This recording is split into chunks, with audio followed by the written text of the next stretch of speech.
Après environ 3 ans de détention préventive, Ika Ngoni a été condamné à 8 ans de prison ferme alors que le ministère public réclamait 15 ans de réclusion criminelle. Il a été déclaré coupable d'avoir détourné 7 millions de francs CFA entre 2017 et 2019. En dehors de cette peine privative de liberté, il est également condamné à verser 5 milliards de francs CFA à l'État gabonais. Pour son avocat, Maître Ange Kevin Nzigou, cette condamnation est un déni de justice. Vous avez été tous comme moi à cette audience, vous avez vécu les mêmes faits que moi depuis hier et personne d'entre vous n'est capable de dire aujourd'hui que ce monsieur méritait une quelconque condamnation.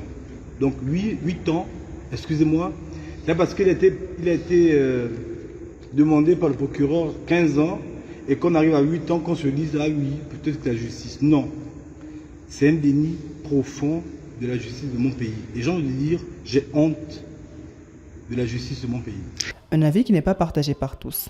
C'est une décision juste, a réagi Maître Aima Moutinga, avocat de l'État, pour qui, je cite, « C'est une décision rassurante. Tout un chacun doit comprendre qu'on ne peut pas manipuler impunément avec imprudence les deniers publics. Donc oui, voilà une décision qui nous convient. » Ika Ngoni devra donc encore passer 5 ans en prison puisqu'il y est incarcéré depuis 2019. Quant à Sandine Samé Obame, son ancienne assistante qui comparaissait libre, elle a été condamnée à 5 ans de prison avec sursis et 5 millions de francs CFA de dommages et intérêts.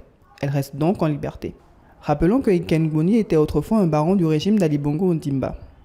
Son infortune a débuté en novembre 2019 après le lancement d'une opération main propre qui a conduit en prison plusieurs cadres haut placés dont Brice Lacruche Alianga, ancien directeur de cabinet du président gabonais.